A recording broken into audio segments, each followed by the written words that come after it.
that I would sit on the interview committee, and they went late. So I'm really eager to hear how things went. So if you could just report out and insights that were had, or things that you didn't think about that were brought up, or whatever, things that really struck you. I think Holly has someone to share with us. Look how precious, Holly. That's my sweet little baby. I'll talk for her. Oh, hi, sweet baby. He is so big. He's a whole 9 pounds now, y'all. He is so adorable. Look at his little knees. I can see those little knees in that through that sleeper. His little cheeks. He's Say thank you. Say I'm pretty good. Say I don't make much noise. Wow, he's precious. Part of the reason why we find this work to be so important, because that's our future right there. Yes, it is. Thank you. Thank you, Holly, for sharing. Okay. Let us know. How did it go during the small groups? I can share something that I found very interesting and inspiring. Lori in my group talked about how they're implementing in her group at her school. They're utilizing some of their ESS time for social emotional learning, which, you know, typically it's just for academics, or I've never seen a school use that time for social emotional learning. And I thought that was really great. I mean, I'm all about social emotional learning, especially right now. So that was encouraging. Hey, Sam, we have also seen the impact of social emotional learning here at Richardsville. We have done it consistently for 2 years straight now, every single day, Monday through Friday, 8 to 8:30.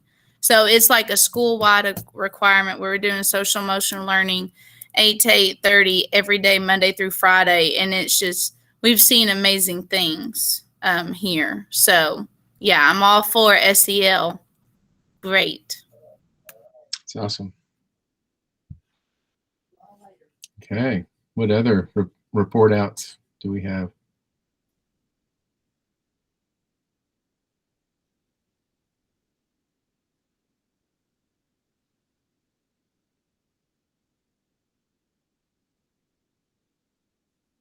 Wait time, wait time.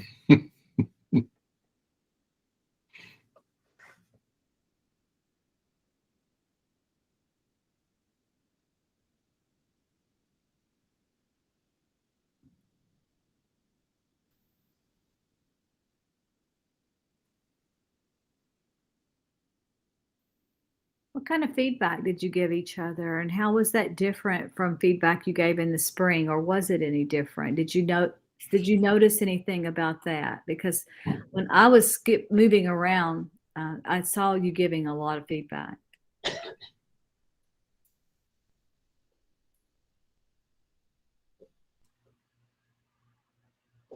think part of that comes from having been able to have conversations with similar people over the last semester, and feeling more comfortable to talk about more intimate or specific things whenever it comes to teaching in the classroom. And I think that's just kind of the foundation that Greg Ed has set with our groups. They are smaller. I think the last couple times I've been in the same group with Samantha, maybe even Courtney as well, and just being able to, ask questions. Samantha had a great, presentation talking about a social story that working with the child that they've seen some different behaviors out of, and, talking more specifically about that social story and how they've, what level of reader they are. Are they able to read through it themselves? Are they able to, how often do you go through those things? So it is easier to have those conversations with someone that you've had multiple conversations with prior. Yep. So that points to the relationship you've been able to build as a community. Yeah. It's easier to, one, you even know what they're learning is about, and then also you could push back and ask, you feel more comfortable even asking questions probably. That makes sense. What else?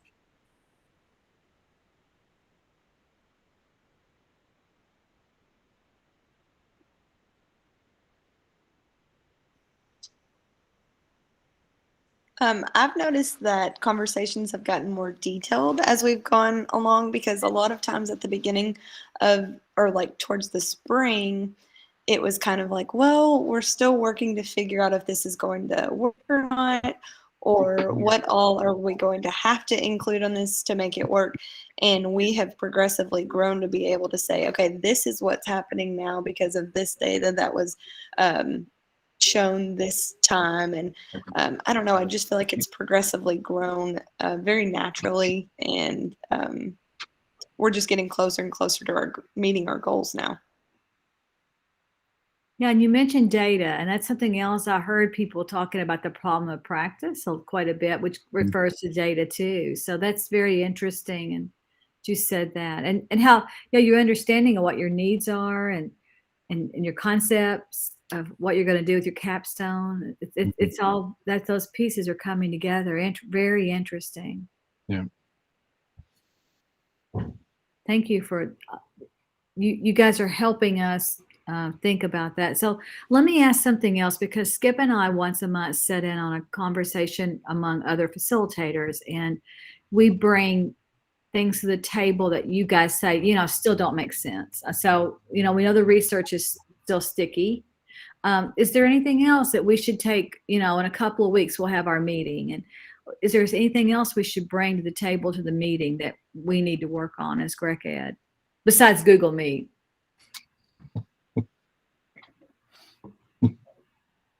And Zoom. And Zoom. That's true. I mean, why are we touting that we're so great with Zoom?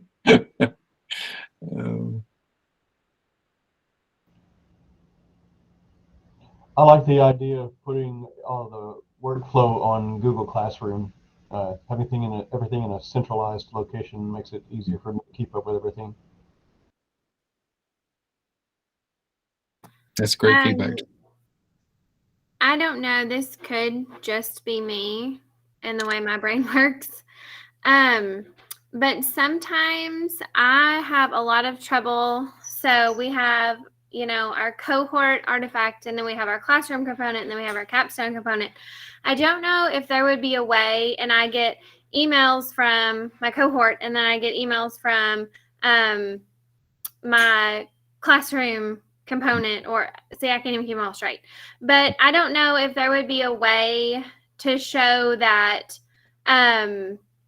this needs to be done under your cohort, and this needs to be done under your classroom. Like, I don't know if there was one place to house that, because I get so overwhelmed bouncing back and forth in between the emails and then the Google Classroom, and then I can't keep anything straight. And I just find myself fishing back through emails like, okay, this has to be done at this time, and this has to be done. Does that make sense? And I could be the only one having that issue, but if there was just like one way to retrieve information and keep it kind of categorized by cohort, classroom, capstone, does that make sense? Complete sense. Yeah. I wish that Google Classroom could have a Google School almost, and like you could have your Google Classroom could be clustered into a little school, and we could have Greg Ed as the school, and then we could have little classroom pieces. But I know that, but that's something we'll take back. Thank you. That's helpful for us to take that back. Yeah. That's it's another gratifying thing is that I do think that Rebecca Gaddy, that's one of the things that she's trying to do. It's just they are making efforts to sort of clean things up, take some of the stuff, like the document that came up and got us. I guess it was in the individual meetings one day. It was kind of a planning form that we introduced at the very beginning, and it reemerged somehow, and it confused a lot of people. And so we're going to take that out and clean those kinds of things up. So there is work being done in that area, but definitely, Sam, we'll take that back. Will we still be using the candidate hub as well as the Google Classroom, like for our work to update? Let us check on that. Okay. Yeah. Okay. Because that would be good to know. I like the candidate hub in the way of like having all the resources there. But if we had to have them in both places, I think that would add to that confusion. Mhm. But if we could just say, because I don't know if you could categorize in the candidate hub, like she was saying, easier than in the Google Classroom. But maybe if we just choose one of those places. So. Mhm. But I really like how the candidate hub I think you all have done a really good job organizing that. So I would hate for all of that work to go away, so I don't know. Yeah, Kelsey, the candidate hub helped me make sense of it. I mean, that's, because we all want to make sense of it. So I think you could continue to, you could link the candidate hub there because it has, links and stuff. You can put that as like class work just as an artifact or something at the top. I forget what it's called. I'm not looking at mine, but at the top of our classwork in Google Classroom, I do that for the nurse form. It's always there in my Google Classroom for my kiddos. So we could always have access to it. And then, I don't know, that way, because I'm with you, it's got all those links and important things that we need. If it's linked in the Google Classroom, drop it in Google, and then it's there for all of us. So we could put it as a topic maybe and always keep that at the top. Yes. Thank you for understanding the lack of words that I have. No, I understood one thing. I need some points tonight. I've had a lot of failures. No, I think you guys are doing good. You guys are great. And I love Google, so I'm glad we're on Google. Yeah. Well, you want to move on, Skip, to the next piece in our agenda. We've got a piece that, because we're systematizing things, this is something we've never asked you to do before. And Skip and I think it makes perfect sense. And so we're going to send you tomorrow a Google Classroom assignment. And I told them, Skip, if they get all these reminders from us, it's not us, it's the system. If they want to just cut those notifications off, we're okay. But I know that you know this, but when you're on the receiving end of Google, sometimes those Google Classroom, it can be like a lot. So, but anyway, you'll get an assignment and it's going to say, please look at your artifact one more time, basically, and turn in your final draft, because a final version, I guess, because we've never really done that before formally. Not to say people didn't make some changes and then update, but now we're going to give you a period of time between Tuesday and Friday each time, and then that's for you to look back at your artifact and go, hey, did I leave out something here? What do I want to do or change or move? Or maybe it's just your next steps. Maybe you're just going to jot in some next steps and then update that, reload that part into that form, the collection form. Yeah. And it's based on, kind of going to what Keith said, it's based on your conversations in your small group, hopefully, let's say Sam presents her artifact and then Keith has a question that sort of pushes you, Sam, and in a certain direction. You might say, that's a great point. I'm going to go back and kind of make some alterations to my artifact to reflect, what Keith and others in the group said. And I think I think in a big sense, that's what this period is for, is to give you opportunities to take your draft artifact through the committee process, let people talk about it, let you kind of process it with them, and then you finalize it afterwards. So.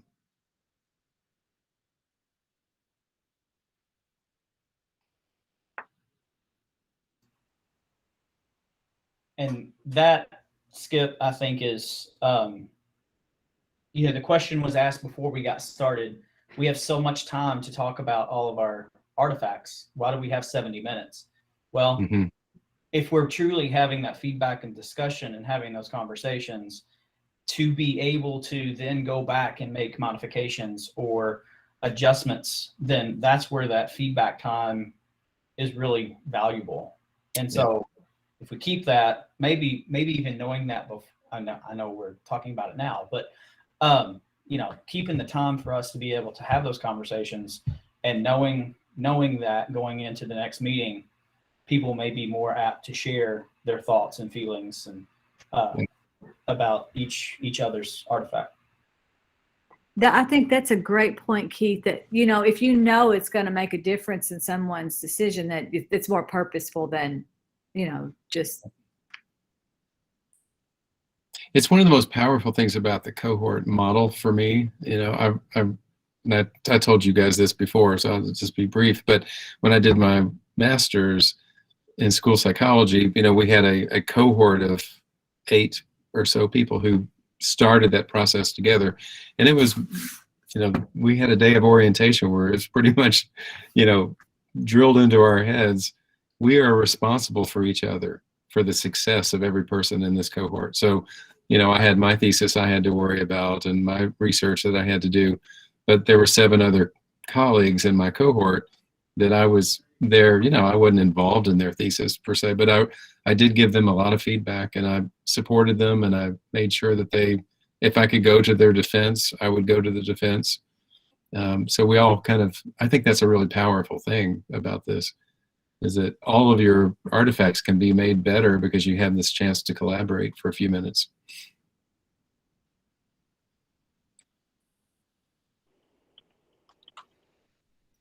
So thank you for giving us feedback on that. That's a routine that we're changing and updating and revising. So, other routines, Greg loves to reflect and make changes based on your feedback. So that's why this next link on the agenda, the reflection evaluation link, is so important to us. So please, even if you're watching this in a recording, please click on that and give us the reflection and feedback that we need. We do look at those each month when we meet together, and we looked at them by the cohort, and we also look at them collectively.